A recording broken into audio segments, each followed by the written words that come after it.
ఏడిపోతున్నారో వీళ్ళు దబ దబ పోతున్నారు. పిలిస్తేనా వాళ్ళకిటట్టున్నారు మనుషులు. ఎటు పోతున్నారో. ఓ అత్తమ్మ ఎటు పోతున్నారు? అమ్మో పలికేటట్టున్నారు వీళ్ళు. అరే మనము మంత్రగాని దగ్గరికి పోతున్నామని నీ పెళ్ళాంకు చెప్పలేవు కదా. మనము వచ్చినామని తెలుస్తుంది, ఆయనకు తెలుసుకొని వస్తాడు చూడు. ఏమైందమ్మా నీ బాధ? ఏమది చెప్పు. నమస్కారం తర్వాత ముందు నీ బాధ ఏందో చెప్పు నాకు.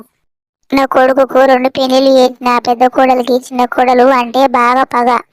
పెద్ద పిల్లము చిన్నదానికి ఏం చెప్పించిందేమో ఊకుకే కళ్ళు తిరిగి పడిపోతున్నది. ఏం పని చేతనైతే లేదు అంటుంది నా చిన్న కోడలు. సరే నేను ఆమె చేయి పట్టుకొని మంతరిచ్చి చెప్తా ఏమైందో. మీరు బయట కూసపోండి. చిన్నామెకు ఏం కాలేదు. పెద్దామె దగ్గర పని తప్పించుకోనిక నాటకాలు చేస్తున్నది. చిన్న కోడలి సంగతి ఏందో చూడాలిగా. పెద్దామె ఏమో ఏపిచ్చిందని మీకు బాగా అనుమానం ఉన్నది కదా.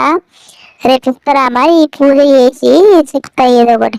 సరే స్వామి రేపు వస్తాం మరి. పోయి రేపటిదాకా ఎట్లుంటుందో ఏమో నా చిన్న కోడలు. రేపు వస్తాం మరి. ఓ అమ్మా నువ్వు ఇక్కడ రా. నీ కొడుకు కోడలు బయట కూర్చుంటారు, నువ్వు ఇక్కడ రా ఒకసారి. ఇక్కడ రా అమ్మా. ఆగు జరా నీకొక ముచ్చట చెప్పాలి. ఇక్కడ రా ఒకసారి. నీ కోడలు గురించి ఒక ముచ్చట చెప్పాలి.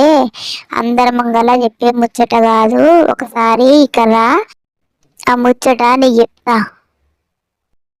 ఏమేం స్వామి ఏం ముచ్చట చెప్తావు? నాకు భయం అవుతున్నది. మీ చిన్న కోడలికి ఏం కాలేదు, నాటకాలు చేస్తున్నది పని తప్పించుకోనికే. చెంపల మీద పల్ల పల్ల చంపు మంచిగా అవుతుంది. అమ్మ మళ్ళా పోయింది కదా స్వామి దగ్గరికి. నీకేం కాదు, నువ్వు టెన్షన్ పడకు, నీకు మంచిగా చూపి